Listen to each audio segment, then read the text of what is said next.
참 양식 창조라는 제목으로 말씀 나누겠습니다. 지난주 말씀을 먼저 떠올려보면 좋을 것 같습니다. 오병이어, 또 물 위를 걷는 사건, 이런 만화 같은 사건들이 왜 성경에 있나 하면서 시작을 했습니다. 그리고 이 오병이어 사건 이후로 무리들이, 사람들이 예수님을 왕으로 세우려고 했죠. 그런데 그것이 마치 예수님께 사단이 시험을 한 것처럼 그렇게 예수님과 제자들을 시험하는 그런 사건이었다라고 했습니다. 그래서 예수님이 물리적으로 제자들을 차단을 시켰는데 이미 그 마음이 넘어가 있었죠. 그래서 예수님이 물 위를 걷는 그런 홍해의 기적과 비슷한 사건을 일으키고, 또 예수님이 하나님임을 보여주는 그런 사건이었고, 또 하나님의 영광이 드러나는 그런 은혜로운 순간, 물 위를 걷는 순간에 예수님을 보고 유령이다 하면서 무서워했습니다. 마음이 무뎌져 있었기 때문에 은혜를 누리지 못했죠. 물론 처음에는 그랬지만 나중에 우리 어린이 설교에서 본 것처럼 베드로가 물 위를 걷게 되었고, 또 모든 제자들이 예수님이 하나님의 아들이다 라는 것을 다시 고백하는 그런 시간이 되었습니다. 그런 점에서 한편으로는 풍랑이 감사의 제목이 되는 거죠. 마음이 묻어져 있는데 그때 예수님이 하나님의 아들이다 라는 것을 다시 깨닫게 되는 그런 시간이 되었기 때문입니다. 우리가 하나님 안에 있으면은 모든 것이 감사로 변하게 되는 줄로 믿습니다. 어쨌든 그 제자들이 처음에 두려워하고 무서워했던 그런 것은 무리들이 유혹했던 세상 사랑, 세상 영광, 거기에 우리의 마음이 넘어갔기 때문에 묻어졌던 것입니다. 그래서 마가복음 6장 52절 말씀에서 이렇게 말했죠. 그들은 빵을 먹이신 기적을 깨닫지 못하고 마음이 묻어져 있었다. 빵을 먹이신 기적을 깨닫지 못하는 것과 마음이 묻어진 것 같이 갔던 것입니다. 그래서 생각을 해볼 수 있겠죠. 혹시나 오병이어 기적이 무슨 의미인지 제대로 깨달았다면은 마음이 묻어지지 않지 않았을까? 우리가 세상 영광과 세상 그 사랑에 넘어가지 않지 않을까?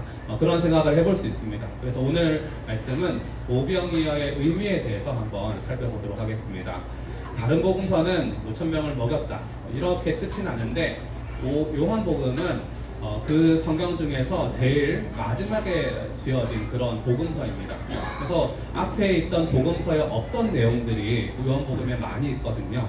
거기에 보면은 5,000명을 먹였다 하고 나서 이 의미가 무엇인지에 대해서 그 무리들과 대화한 기록이 남아 있습니다. 그 말씀을 통해서 오병이어가 무엇인지 한번 살펴보겠습니다.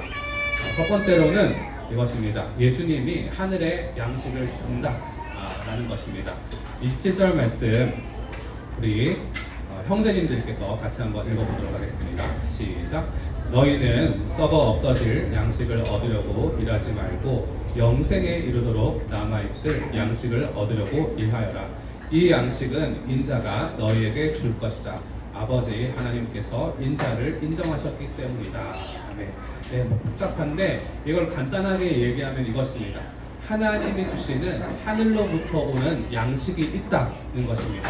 그거는 먹고 배부르고 똥 싸고 그렇게 썩고 끝나는 것이 아니라 영생에 이르도록 영원히 남아있는 그런 양식이 있다는 거죠.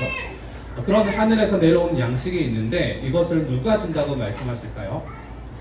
중간에 보시면 인자는 예수님이죠. 예수님이 이런 놀라운 양식을 우리에게 베풀어 주실 거다. 그것을 말하려고 이 오병이어 기적을 일으키신 것입니다. 이 썩을 양식이 아니라 하늘에서 오는 양식을 내가 줄게 라는 그런 말씀이었던 거죠. 그러면 그 하늘에서 오는 영원한 양식이 무엇인가? 예수님이 나눠주겠다는 그 빵이 뭔가에 대해서 이렇게 이야기하고 있습니다. 51절 말씀에 이번에 그 자매님들이 읽겠습니다. 시작. 나는 하늘에서 내려온 살아있는 빵이다. 이 빵을 먹는 사람은 누구나 영원히 살 것이다. 내가 줄 빵은 나의 살이다. 그것은 세상에 생명을 준다. 아멘. 예수님은 하늘의 빵, 생명의 빵을 주겠다면서 뭐가 생명의 빵이래요? 자기가 생명의 빵이라고 이야기를 하고 있습니다. 그러면서 내 살 줄게, 내 살을 먹어봐 이렇게 말씀하고 계세요.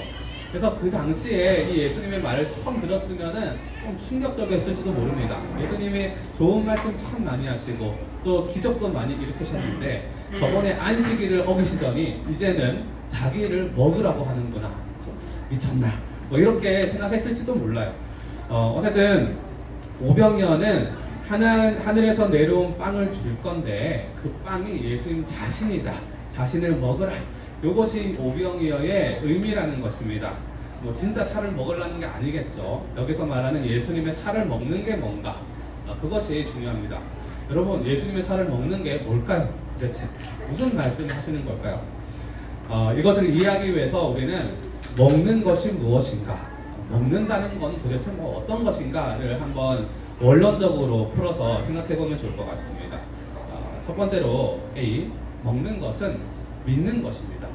왜 이렇게 말하는가?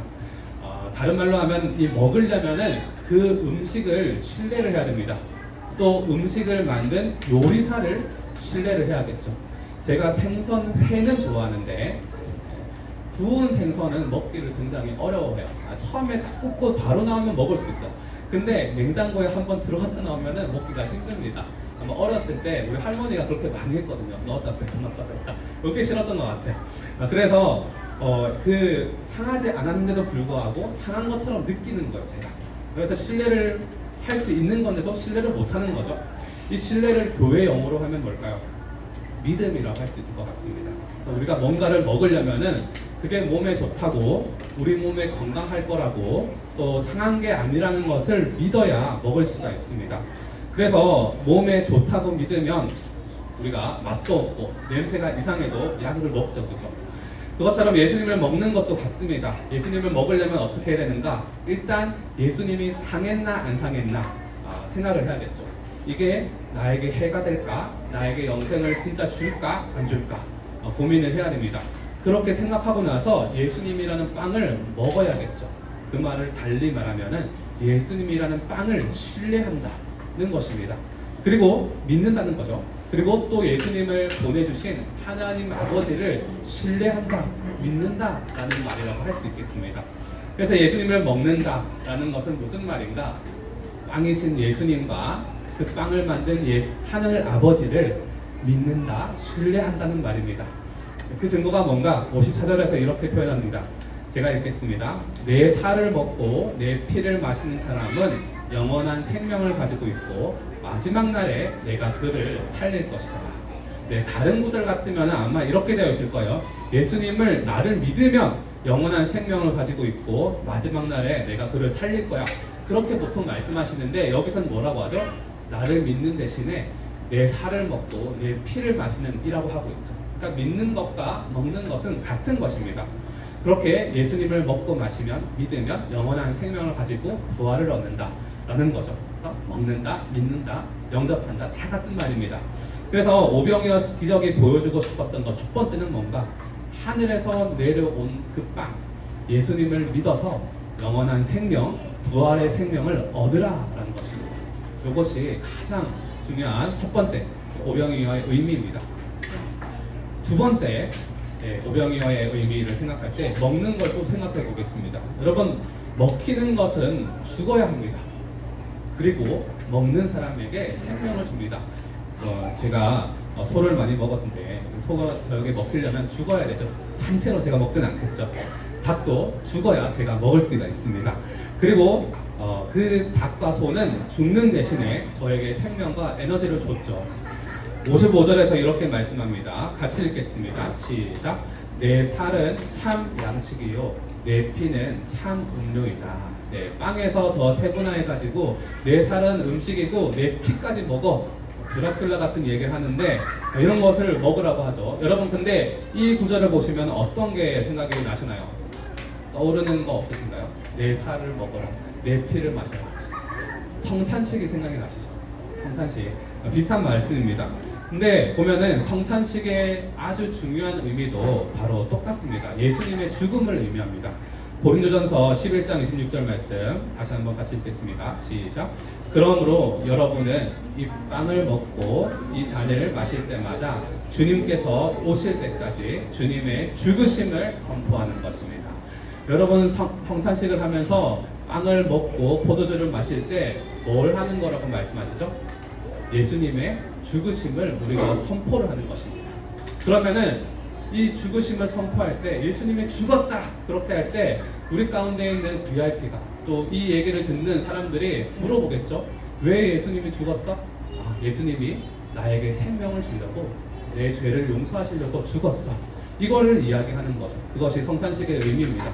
그래서 성찬은 예수님이 죽었다, 내가 살았다 라는 것입니다. 물론 예수님은 다시 부활해서 지금까지 살아계시지만, 마찬가지로 우리가 예수님이라는 생명의 빵을 먹는다는 것은 무슨 의미인가? 예수님이 우리에게 먹히기 위해서, 다시 말하면 생명을 주기 위해서 죽으셨다. 그리고 그 대신에 예수님을 믿는 먹은 우리는 생명을 얻었다는 것입니다. 그래서 두 번째 오병이어의 의미는 무엇인가? 우리에게 생명을 주려고 내가 죽겠다라는 것이죠. 예수님이 죽는다, 그 말씀을 하시는 것입니다. 죽어야, 먹혀야 우리에게 생명을 주시기 때문입니다. 온몸 바쳐서 우리에게 생명을 주신 거죠. 세 번째로 우리가 또 먹는 것을 한번 생각해 보겠습니다. 먹으면 어떻게 되나요? 먹으면 하나가 됩니다. 저의 몸에는 수많은 치킨과 돼지와 소들이 저의 뼈와 살이 되어서 지금 저와 하나가 되어 있습니다. 몇 마리가 있는지 모릅니다. 또 우리가 온몸의 세포가 이 모든 것이 새로운 세포로 변하는데 10년이 걸린대요. 뼈까지 포함해서 10년이 걸리는데, 여러분 그러면 제가 10년 동안 치킨만 먹으면, 닭만 먹으면 어떻게 될까요? 저와 치킨이 하나가 되어서 제가 치킨인지 치킨이든지 그런 상상을 해볼 수가 있을 것입니다. 모든 것이 치킨으로부터 영양소를 얻었기 때문에. 본문에서도 이렇게 말씀하십니다. 56절 말씀 우리 같이 한번 읽겠습니다. 시작. 내 살을 먹고 내 피를 마시는 사람은 내 안에 있고 나도 그 사람 안에 있다. 먹으면 어떻게 된대요? 내 안에 있고 나도 그 안에 있다 라고 말씀하십니다. 완전히 하나가 되는 거죠. 이게 이 말을 물질적으로 이렇게 풀이를 하니까 좀 이상한 말이 되죠. 예수님이 우리 안에 있는데, 내 안에 있어요. 근데 내가 예수님 안에 있다고? 말이 안 되는 말입니다. 논리가 안 맞는데 이 영적인 상황을 표현하는 것이기 때문입니다. 우리 사람의 언어가 사실은 물리적인 이 세상을 표현하려고 만들어진, 발달된 언어죠. 그런데 이 언어에는 한계가 있습니다. 그래서 삼위일체 이런 것도 우리 인간의 언어로는 요거를 표현하면은 이상하고 모순되게 느껴질 수밖에 없습니다. 근데 이 말씀도 마찬가지예요. 하지만 그럼에도 불구하고 영적인 상황을 우리의 언어로 표현을 해보려고 할 수 있을 만큼 공간적으로 설명을 해본 것입니다. 그것이 예수님 안에 내가 있고 내가 예수님 안에 있고, 그리고 드라마 대사 중에 비슷한 거 있잖아요. 너 안에 내 있다 막 이러잖아요. 그죠? 근데 거기서 한 번 더 나간 거죠.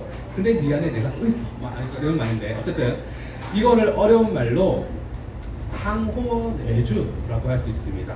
상호는 뭐죠? 서로라는 뜻이고, 내주는 안에, 안대자에다가 있다, 산다, 안에 산다라는 뜻이죠. 그래서 서로 상대방 안에 있고 상대방 안에 산다라는 뜻입니다. 사실 이거는 삼위일체의 개념에서 나온 말이에요.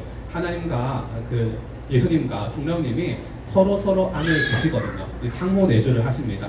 근데 그게 진짜 오리지널 상호내주고, 그와 비슷한, 그와 좀 다르겠지만 비슷한 그런 것들이 펼쳐지는데, 우리 가운데 펼쳐지는데, 하나님과 우리 사이에도 상호내주가 일어난다고 요한복음에서 말씀하고 있습니다. 그래서 상호내주라고 제가 표현을 할 건데, 이걸 삼위일체의 상호내주랑 좀 구분을 하기 위해서 때로는 연합이라고 표현을 하기도 합니다.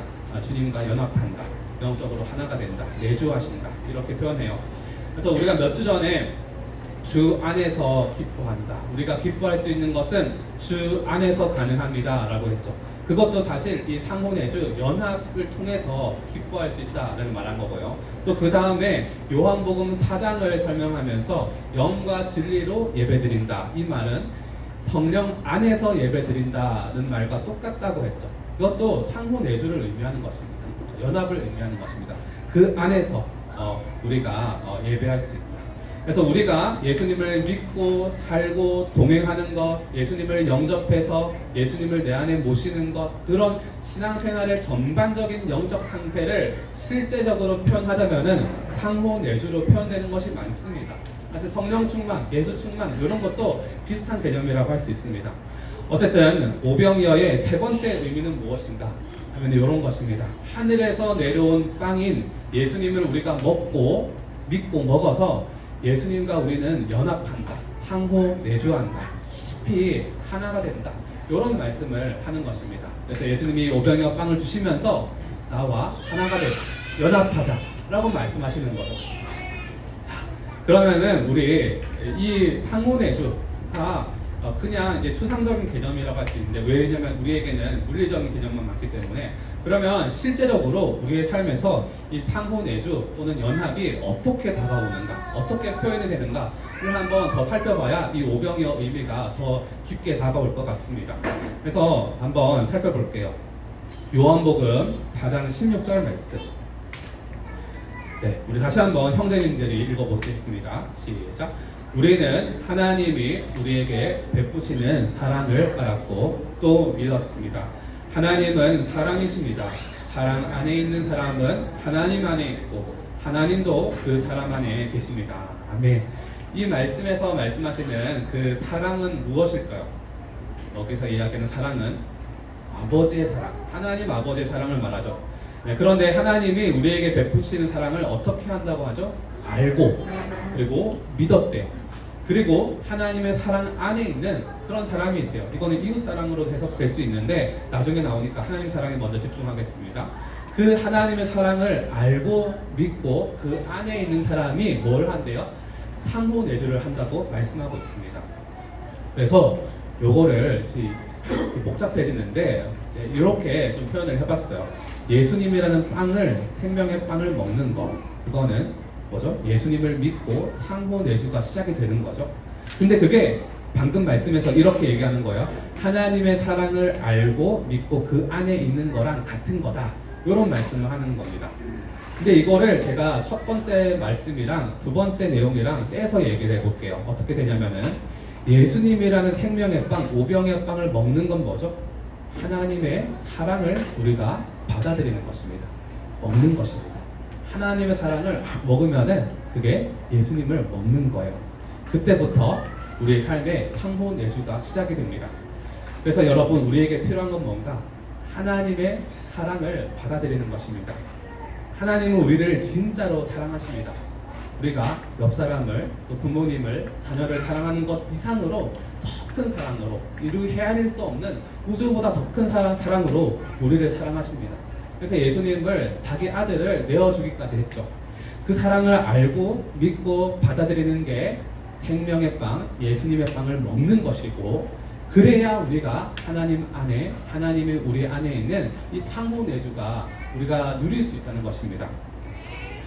지지난주에 이한이가 가는 한글학교에 처음 이제 이한이 가길래 제가 입학식에 참여를 했습니다. 그때 교장 선생님이 그러시더라고요. 아이들이 활력 있게 살려면은 하루에 부모님이 아이를 4번 이상 안아줘야 합니다 라고 얘기를 했습니다. 이한이도 집에서 제가 일을 하고 있으면은 문을 활짝 열어, 그리고 안아 라고 말을 하거든요. 그러면은 제가 딱 걸리면은 안습니다. 그리고 아침에 일어날 때도, 오늘도 그랬어요. 안아 그러거든요. 그러면 제가 가서 안아줘야 됩니다. 안 그러면 짜증냅니다. 어쨌든 그렇게 해야 아이가 사랑을 느끼고 또 사랑을 받기 때문에 마음이 안정되는 것을 자주 느끼는 것 같아요. 과학적으로 보면은 사람이 서로 안으면은 호르몬이 나오는데, 옥시토신이라는 호르몬이 나온대요. 그래서 우리가 마음이 편안해진답니다. 제가 좋아하는 피터 스카지로라는 목사님이 계신데, 이분은 정서적으로 건강한 교회와 가정에 대해서 강의를 하시는 분이에요. 이분이 이렇게 말했어요. 부부가 서로 사랑하고 관계가 좋으려면은 하루에 30분은 안고 있어라, 그렇게 얘기하시더라고요. 30분이라고 했습니다. 그러면서 대화도 하고 그러는 거죠. 어쨌든 이렇게 안는 것, 허그를 하는 상황을 우리가 생각해 보면은 상호내주가 이해가 될 수가 있어요. 일단 제가 이한이를 안는다고 생각을 해볼게요. 이한이가 있다고 치고 이한이를 안았어요. 그럼 이한이도 저를 안겠죠. 그럼 이한이는 제 안에 거합니다. 제 큰 팔 안에 이한이가 거하겠죠. 동시에 이한이도 저를 안고 있죠. 그래서 이한이의 팔은 참 작지만 제가 그 팔 안에 들어가게 돼요. 그럼 뭐가 되는 거죠? 이한이가 제 안에, 제가 이한이 안에 있는 것입니다. 상호내주는 사실 영적인 상황인데, 우리의 몸으로 표현해 보면은 같이 서로 허그를 하고 있는 상황이라고 할 수 있겠습니다. 실제로는 더 깊은 사랑의 연합이겠지만 몸으로 말하는 거예요. 그리고 사람과 사람이 안으면은 서로 사랑을 나눌 수 있고 또 마음이 편안해지죠. 그처럼 우리가 하나님 안에, 하나님이 우리 안에 계시면 어떻게 될까요? 우리는 하나님이 주시는 천국의 평안과 천국의 사랑을 우리가 누릴 것입니다. 그래서 우리가 하나님을 더 사랑하게 되겠죠. 그것이 언제 이루어지는가? 방금 읽은 말씀에서 이렇게 말씀하십니다. 하나님의 사랑을 언제 이루어지는가? 네, 상문회주가 언제 이루어지는가? 상문회주가 언제 이루어지는가? 바로 하나님의 사랑을 알고 믿고 그 안에 있는 사람이 이 상문회주, 주님의 평강과 기쁨과 사랑을 누리고 나눌 수 있는 그 상태로 들어간다는 것입니다. 여러분 이 그림 잘 아시죠? 렘브란트가 그린 돌아온 탕자입니다. 누가복음 15장에 있는 그 탕자의 비유를 그린 그림이죠. 왼쪽에 보면은 붉은 옷을 입고 있는 사람이 누구를 안고 있습니다. 그 안긴 사람은 아들입니다. 탕자죠. 이 사람이 무릎을 꿇고 마치 기도하는 것처럼 회개하는 듯한 모습으로 안겨 있습니다. 안고 있는 사람은 아버지고요. 그죠?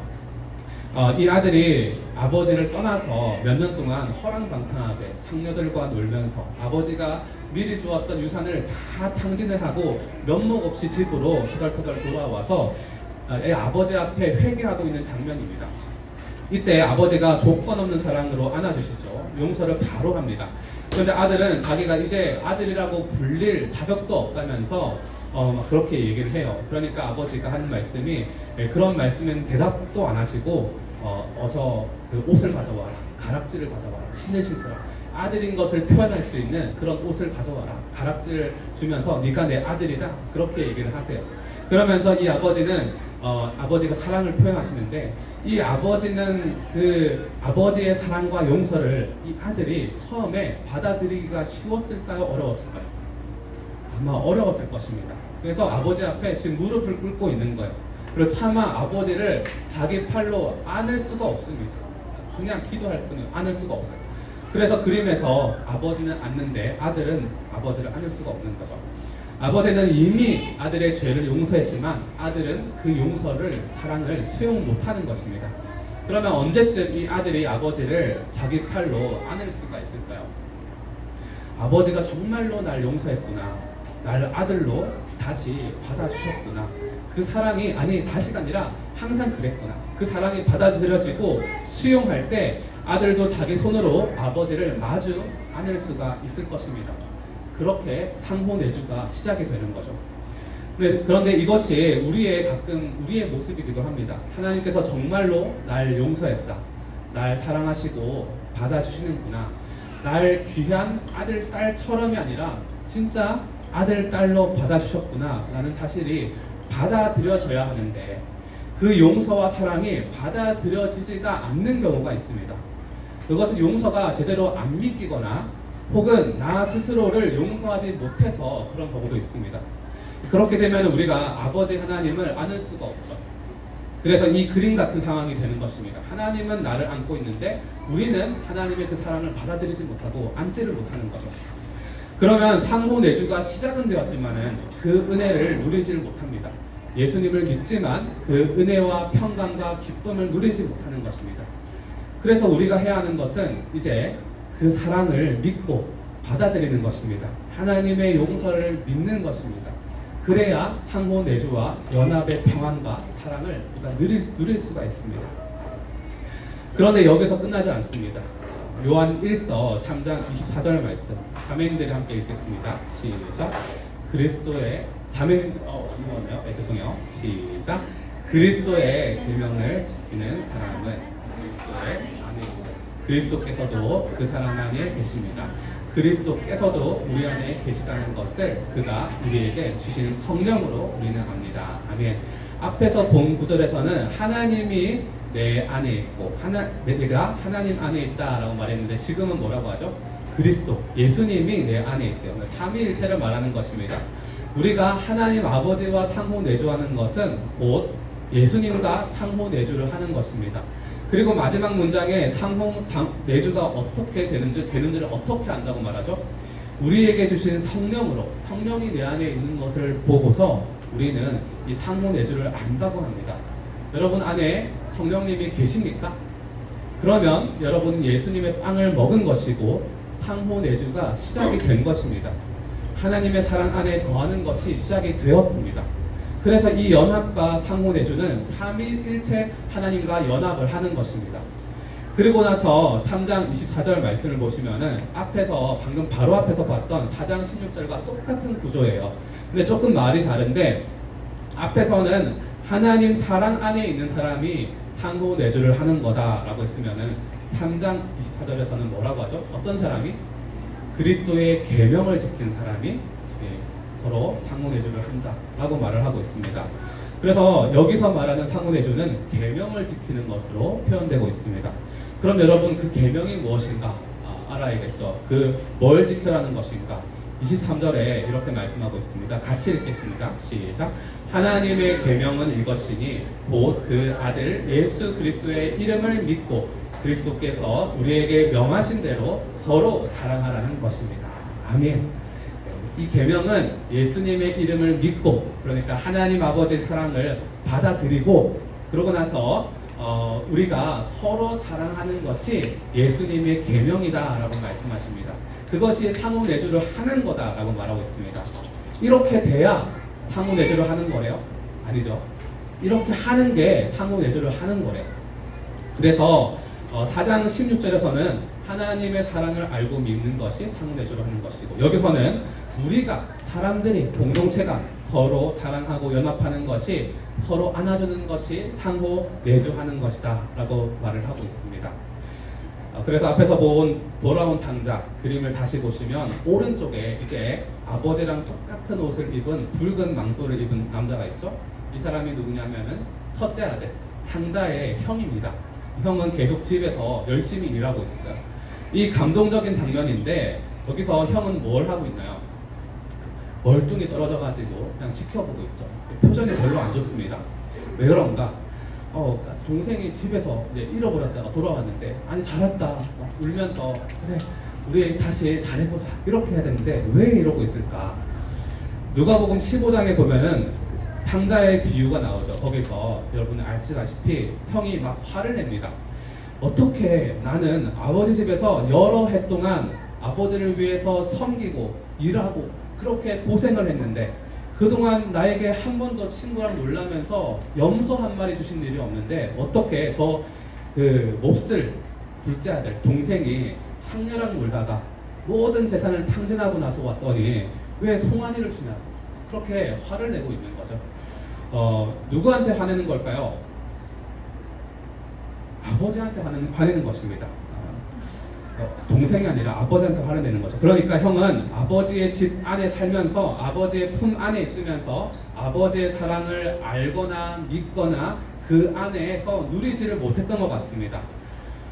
그래서 사실 형도 아버지를 자기 손으로 안지를 못하고 있는 거예요. 상호 내주를 못하고 있었던 것입니다. 아버지의 집에 있으면서도 사랑으로 연합했던 것이 아니었던 것입니다. 만약에 평소에 아버지의 사랑을 느끼고 받아들이고 살았다면은 아버지는 나한테 평소에 잘 안 해주면서 저놈에게는 잘해준다고 이런 말을 안 했겠죠. 그리고 뭐 불만이 없었을 것이고 또 사랑을 안다면 아마 그랬을 거예요. 아버지 제가 친구들이랑 이번에 한번 생일 파티를 하려는데 송아지 좀 주십시오. 그렇게 얘기를 할 거예요. 그래서 오늘 저녁에 저희 아내와 함께 스테이크를 구워 먹을 겁니다. 어쨌든 그런 얘기를 했을 거예요. 아버지 좀 주십시오.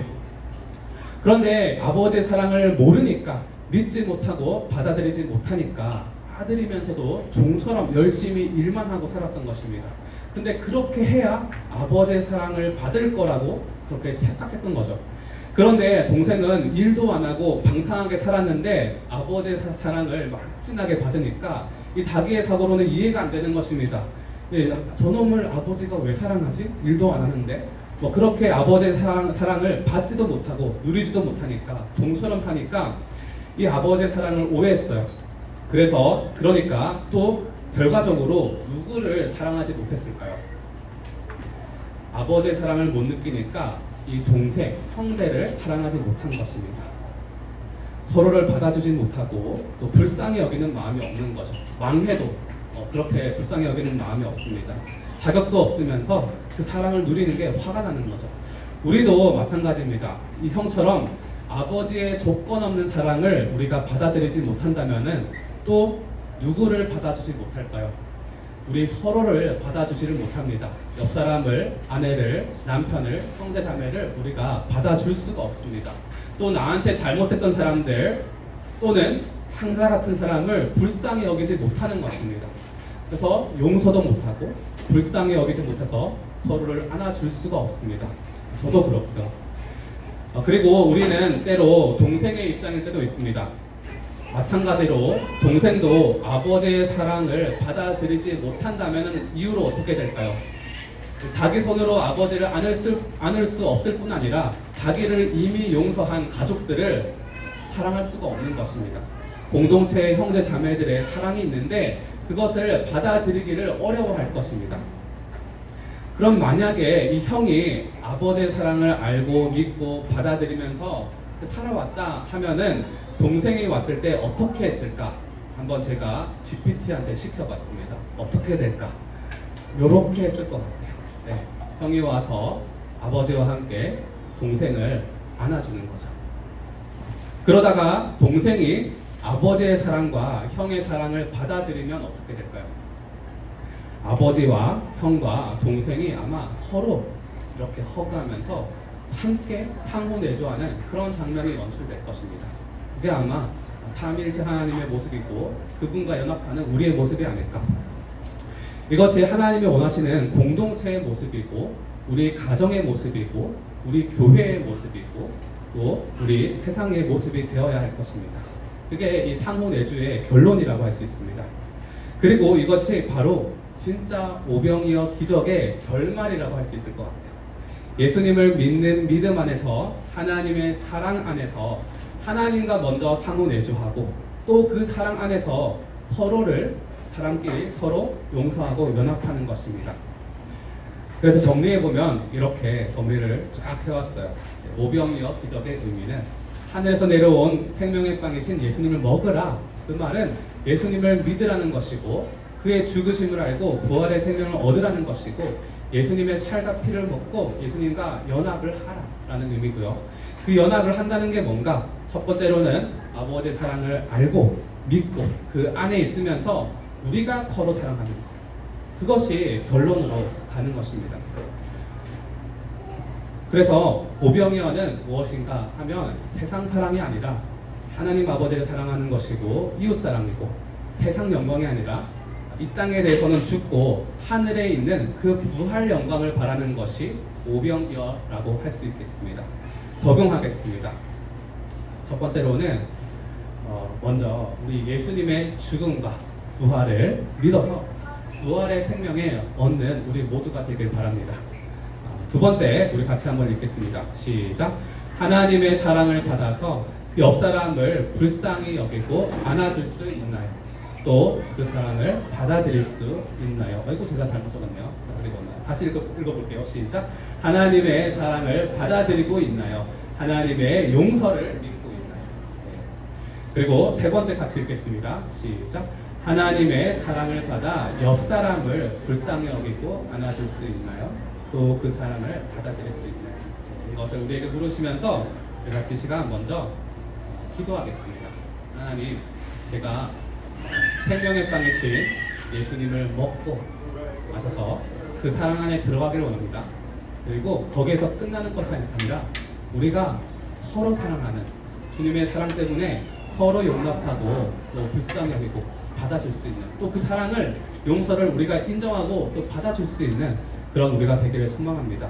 함께 이 시간 오늘 말씀 중에 마음에 와닿는 한 구절을 놓고 같이 기도하시겠습니다.